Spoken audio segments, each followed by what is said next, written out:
ఇప్పుడు మేము యునైటెడ్ ఫ్లైట్లో అరిజోనా రాష్ట్రానికి అయితే వెళ్తున్నాము. ఇది అరిజోనా క్యాపిటల్ సిటీ అయిన ఫీనిక్స్. ఇక్కడ దిగి ఇక్కడ బడ్జెట్ అనే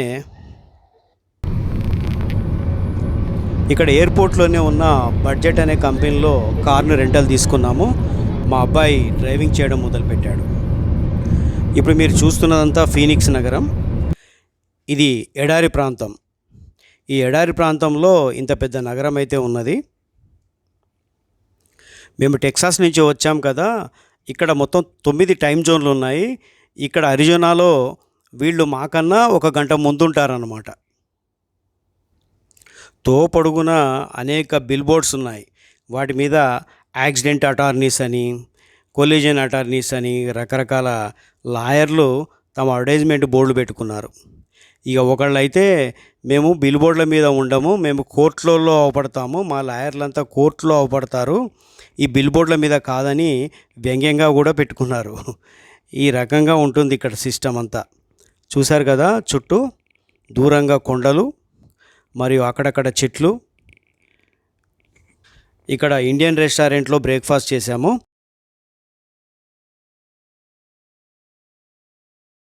బ్రేక్ఫాస్ట్ చేసి మేము గ్రాండ్ క్యాన్యన్ వైపు అయితే సాగిపోతున్నాము. ఇప్పుడు ఈ ప్రదేశం ఫ్లాగ్ స్టాప్ అంటారు. దూరంగా కనిపించే కొండ మీద మంచు ఊపడుతున్నది కదా, ఇది ఇక్కడి స్థానిక రెడీనియన్ తెగలకు ఎంతో పవిత్రమైన కొండ. తమ దేవుళ్ళు అక్కడ ఉంటారని వాళ్ళ విశ్వాసం. ఇప్పుడు మనం చూస్తున్న ఈ అమెరికాలో 25,000 ఏళ్ల క్రితం నుండే స్థానిక ప్రజలైన రెడ్ ఇండియన్స్ ఉండేవాళ్ళు. వాళ్ళని ఇప్పుడు నేటివ్ అమెరికన్స్ అంటున్నారు. 1492 నుండి 19వ శతాబ్దం వరకు యూరోప్ నుంచి వలస వచ్చిన బ్రిటిష్, ఫ్రెంచ్, స్పానిష్ ప్రజలు ఇక్కడ కాలనీలు స్థాపించుకొని అణిచివేత, నిర్మూలన పేరుతో ఇక్కడ స్థానిక ప్రజలతో యుద్ధాలు చేశారు. వలసదారుల చేతుల్లో తుపాకులు మరియు ఆధునికమైన ఆయుధాలు ఉండేవి. పాపం స్థానిక తెగల చేతుల్లో కేవలం బాణాలు అంటే యారోస్, గొడ్డళ్ళు మాత్రమే ఉండేవి. కాబట్టి ఆ యుద్ధాల్లో పెద్ద ఎత్తున నేటివ్ ప్రజలు చనిపోయారు. ఇప్పుడు దాన్ని హోలోకాస్ట్ అని, జీనోసైడ్ అని అంటున్నారు. ఆ యుద్ధాల్లో స్థానిక తెగలు ఎన్నో అంతరించిపోయాయి. 19వ శతాబ్దం వరకు వాళ్ళు పూర్తిగా తమ పూర్వీకుల భూముల్లో నుండి తరిమివేయబడ్డారు. అప్పుడు జరిగిన యుద్ధాల్లో వలసదారులతో విరుచితంగా పోరాడిన తెగలు ఈ విధంగా ఉన్నాయి: అపాచీలు, క్రీక్ రెడ్ స్టిక్స్, కొమాంచీలు, సియోక్స్లు, నవాజోలు, చేయన్నీలు ఉన్నారు. మన దేశ చరిత్రలో ద్రోహి జయచంద్రుడు విదేశీయులతో కుమ్ముక్కై వారిని మన దేశంలోకి రావడానికి ఉపయోగపడ్డట్లుగానే రెడ్ ఇండియన్స్లోని చెరోకే అనే తెగ వలసదారులకు సహకరించారు, స్థానిక ప్రజల నిర్మూలనకు కారణమయ్యారు. అపాచీల నాయకుడు జెరీనిమో, సింటెగాలాష్కా లాంటి యోధులు ఈ యుద్ధాన్ని ముందుని నడిపించారు. కానీ బలమైన వలసదారుల చేతుల్లో ఓటమి చవిచూశారు. పెద్ద ఎత్తున స్థానికులు ఆ యుద్ధంలో మరణించారు. చివరకు వలస వచ్చిన కాలనిస్టులు ఇది తమ దేశమని ప్రకటించుకున్నారు. ఈ మొత్తం చరిత్రలో మరీ చోద్యం ఏమంటే 1924లో ఈ స్థానిక ప్రజల్ని స్థానిక అమెరికన్లుగా గుర్తించి వారికి పౌరసత్వం అంటే సిటిజన్షిప్ ఇచ్చారన్నమాట. అప్పటి వరకు పాపం వాళ్లకు తమ మాతృభూమి మీదనే వాళ్లకు ఓటు హక్కు ఉండేది కాదు. ప్రస్తుతం అమెరికా జనాభాలో వీళ్ళు 1.42% మాత్రమే ఉన్నారు. ఇప్పుడు మనం వెళుతున్న గ్రాండ్ క్యాన్యన్ ప్రాంతంలో ఉన్న నవాజో తెగనే ఈ రెడ్ ఇండియన్స్లో ఇప్పుడు మిగిలిన ఉన్న మెజారిటీ తెగ. సరే, ఇక చరిత్రను పక్కన పెడితే ఇప్పుడు మనం వెళుతున్నది అరిజోనా కాదు, మన యుఎస్ఏ, ఎంటైర్ యుఎస్ఏలోనే ఒక అత్యద్భుతమైన ప్రాంతానికి మనం వెళుతున్నాం. గత వీడియోలో నేను చెప్పాను కదా, ఇప్పుడు మనం చూస్తున్న కొలరాడో నది ఎంతటి అద్భుతమైన చిత్రాన్ని గీసిందోనని. అందులో ఒక చిత్రాన్ని మీకు చూపించబోతున్నాను. అదొక ప్రపంచ వింత. దాన్నే హార్షూ బెండ్ అంటారు. ఇప్పుడు మనం హార్షూ బెండ్ వైపు సాగిపోతున్నాం.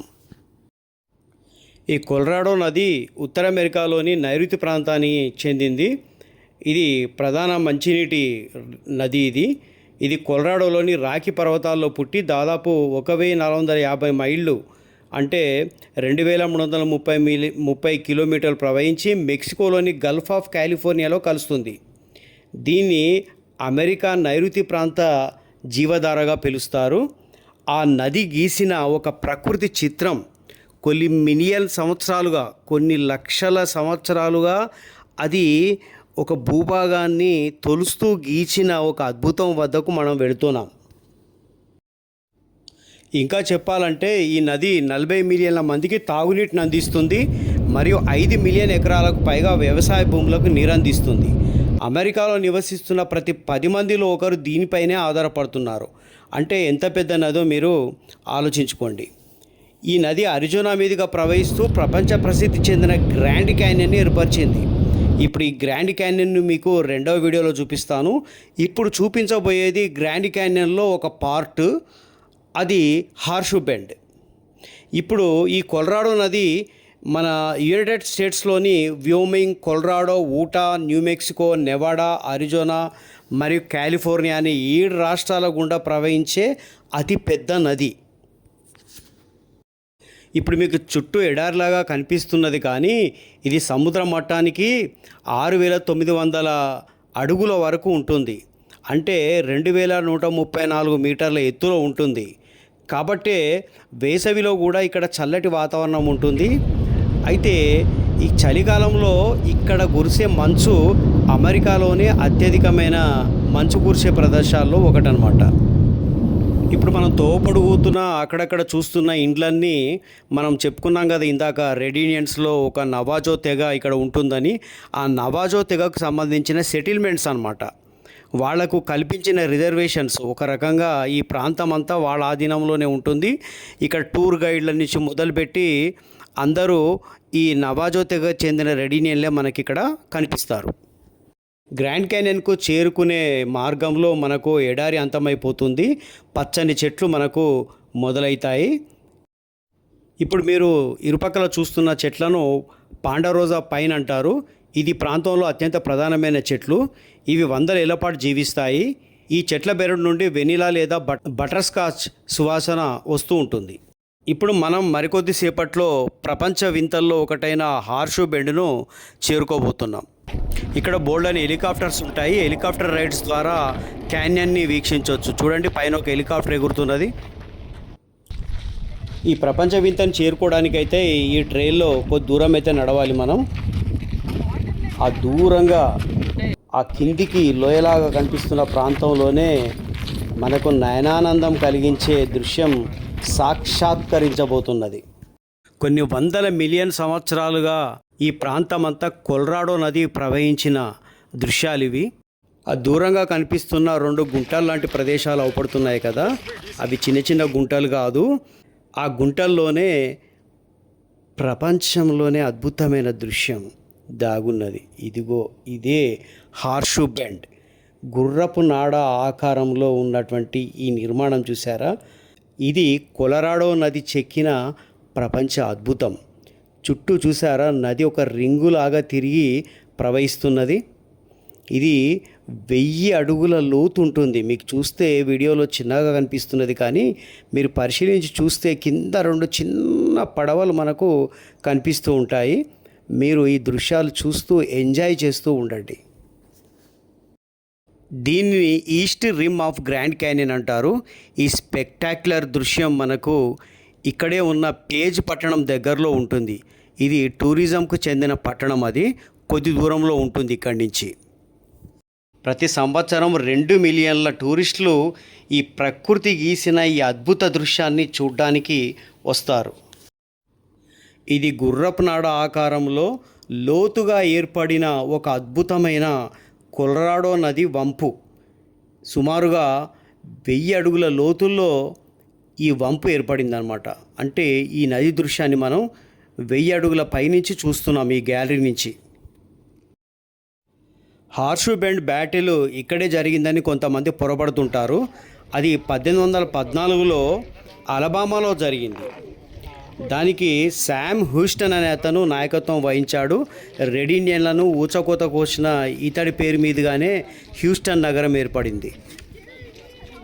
మీకు బ్యాక్గ్రౌండ్ మ్యూజిక్ లాంటి డిస్టర్బెన్స్ ఏమి ఇవ్వను. హాయిగా నయనానందకరంగా ఈ దృశ్యాలను చూస్తూ ఉండండి.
Green colour.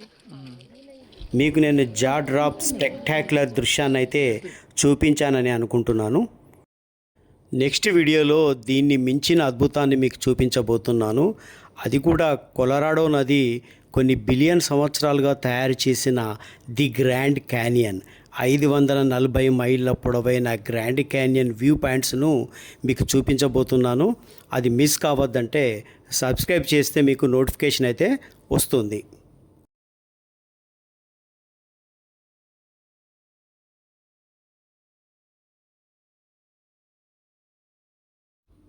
ఈ గ్రాండ్ క్యానియన్ హార్షూ బెండ్కు చేరుకోవాలనుకునే వాళ్లకు మధ్యలో ఒక మజిలీ ఉంటుంది. దాన్నే ఫ్లాగ్ స్టాప్ అంటారు. అదొక చిన్న పట్టణం, కానీ 5 స్టార్ హోటల్స్లో కొదువ ఉండదు, వసతికి కొదువ ఉండదు. మేము ఆ ఫ్లాగ్ స్టాప్ వైపే సాగిపోతున్నాము. అక్కడి హోటల్లో స్టే చేసి రేపు మార్నింగ్ గ్రాండ్ క్యానియన్ వైపు సాగిపోతాం.